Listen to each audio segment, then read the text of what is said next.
গ্রামের শেষ প্রান্তে বাস করতেন বৃদ্ধা দাদি রহিমা। তার ছিল না কেউ, শুধু একটি ডিম পাড়া মুরগি ছিল সঙ্গে।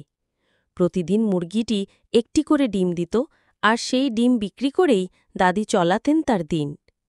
একদিন সকালে মুরগিটি হঠাৎ একটি চকচকে সোনালি রঙের ডিম পাড়ে। দাদি প্রথমেই ভেবেছিলেন চোখের ভুল, কিন্তু বারবার ঘষেও ডিমের রং উঠল না। তিনি বুঝলেন এটি একটি সোনার ডিম। খবর ছড়িয়ে পড়ল সারা গ্রামে। লোভী লোকজন তাদের ঘরে ভিড় জমাল, কিন্তু দাদি মুরগিটিকে আগলে রাখলেন। বললেন, এই মুরগি আমার সন্তানের মতো, ওকে কষ্ট দিলে আর কোনো ডিমই দেবে না। অবশেষে গ্রামের সবাই দাদির সিদ্ধান্ত মানল। দাদি প্রতিদিন এক একটি সোনার ডিম বিক্রি করে গ্রামের শিশুদের পড়াশোনার খরচ চালাতে লাগলেন।